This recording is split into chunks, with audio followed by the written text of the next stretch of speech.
I want to tell you a story I never thought I would speak out loud. Even now, when I think about it, my heart becomes heavy in a quiet way. Not loud, not dramatic, just a slow, steady ache that sits inside the chest. This story begins on the night I learned that the people I loved the most, the family I trusted with every part of my life, were ready to push me out as if I was a stranger. And what hurts the deepest is that they did it so calmly, as if it was something natural, something normal. But let me start from the beginning, because things like this don't happen suddenly. They grow, slowly, quietly, like cracks in a wall no one notices at first. Setup. My life before that night. My name is Anna. For most of my life, I believed in simple things. Love, family, kindness. I believed that if you gave your heart to people, they would take care of it. I married at 23. It was an arranged marriage, but my husband, Robert, was gentle and respectful. We built a life step by step, with small joys and small worries. The kind of life you do not brag about, but you feel grateful for. We had one child, our son, Ethan. He was the kind of child who held my hand even when he grew taller than me.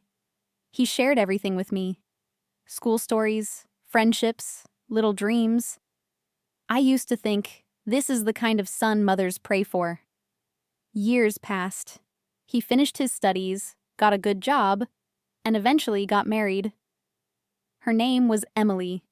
She was beautiful, confident, and very modern in her thinking. At first, I admired her confidence. I thought she would bring color into our quiet home. When she moved in, I welcomed her with the same warmth I had hoped for in my own early marriage. New clothes, fresh sheets, her favorite dishes. I wanted her to feel safe with me, to feel like a daughter. For a while, everything was peaceful. Not perfect, not dramatic, just peaceful. And peace is something you hold gently, because it can slip away without warning. Rising conflict, small changes, quiet shifts. The first signs were soft, too soft for me to understand. It started with small comments. Anna, I prefer to keep the kitchen organized my way. I think young people should have privacy. Maybe you should rest in your room more. They were not rude, not sharp, just firm, like someone slowly drawing a line around themselves. Then she began closing doors. Not physically, emotionally. Ethan spent more time in their room. Meals felt less like family and more like routine. If I spoke during dinner, sometimes Emily answered for him, as if she knew his thoughts better than I did. I tried not to take it personally. Children grow. Marriages shift priorities. I kept telling myself, this is normal. You are just adjusting. But then the whispers started. I would walk into a room, and they would fall quiet. I would hear footsteps pause behind closed doors. I would see glances exchanged, quick, silent, meaningful. Still, I thought, maybe I am imagining things. Maybe they are just busy. One evening I cooked Ethan's favorite dish, chicken stew, the one he loved since childhood. He used to say, "Mom, no one cooks it like you." I waited for him to smile, to say something, but he barely looked at the bowl. He ate quietly, without a word. And Emily kept checking her phone, not touching the food. After dinner, I found the bowl still full in the kitchen sink. I remember placing my hand on the edge of the sink, feeling a strange ache crawl up my arm. It felt like something small had broken, something fragile, something familiar. But I stayed silent, because mothers often stay silent longer than they should. The shift I could not ignore. Slowly, the house began to feel less like a home, and more like a room I was borrowing. Emily took over small decisions first. What groceries to buy, what curtains to change, what time the lights should be switched off. Then came bigger decisions: family gatherings, visiting relatives, how money should be managed. Ethan followed her lead in everything, not because he was weak, but because he loved her, and love makes you bend without noticing. I remember one evening, I gently said, "Son, you have not talked to me properly in days. Is everything all right?" Before he could answer, Emily stepped in. "Anna, he is tired.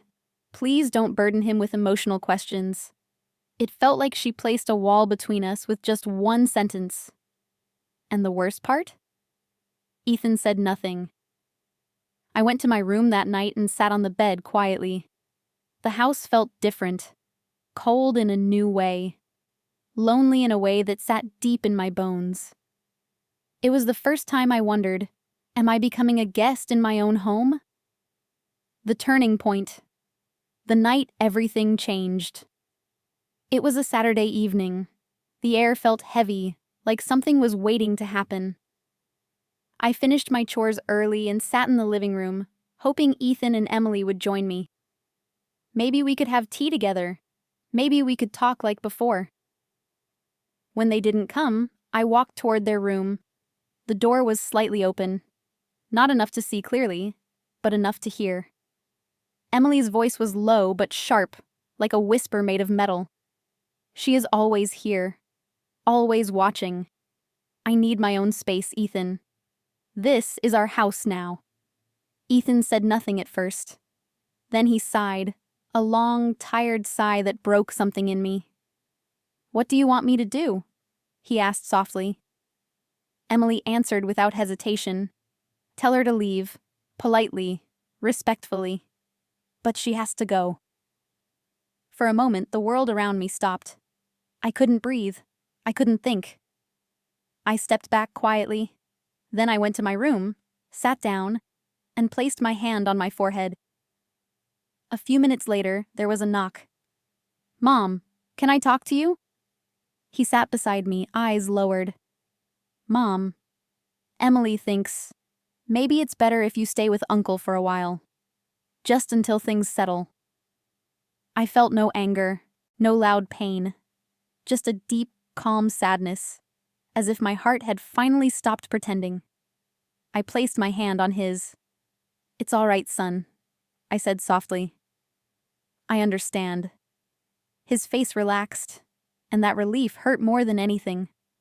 That was the night I learned my own family wanted me gone. And I smiled instead of crying. Resolution. Walking away quietly.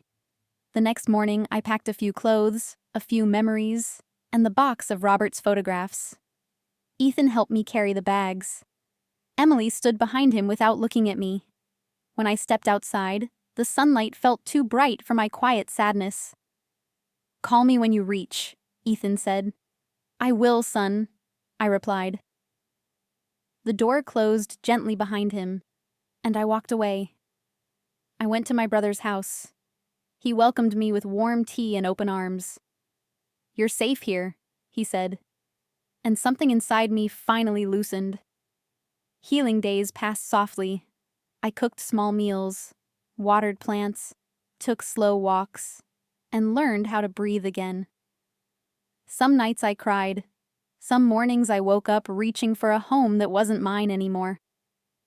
One evening under the tree outside, my brother asked, "What are you learning, Anna?" I whispered, that love sometimes means letting go, without anger. For the first time in months, I felt seen. The unexpected visit a few weeks later, Ethan arrived. He looked tired, restless. "The house feels empty without you," he said. I smiled gently. "Empty is not the same as lonely, son." He swallowed. "Emily, she regrets what she said." "No, Ethan," I said softly. "Do not hide the truth. She wanted her space, and I understand that." His voice trembled. "Will you come back?" "I can visit," I said, "but I won't live where I am not wanted." He lowered his head, but he understood. He held my hand, and for the first time in months, I felt warmth from him again. Ending. A quiet realization. Life moved on gently. I healed slowly. I enjoyed quiet mornings, warm tea, and children's laughter. Sometimes Ethan visited, sometimes he called, and our relationship began to heal in a new shape. I learned something important. Family is not a house. Family is not shared walls. Family is the place where your presence is not treated as a burden. Home is the place where your heart does not have to shrink to fit. I still love my son. A mother's heart never stops loving. It only learns to love without losing itself. When I think back to that night, I feel no anger, just clarity. I did not lose a home. I found myself. That was the quiet blessing hidden inside the pain.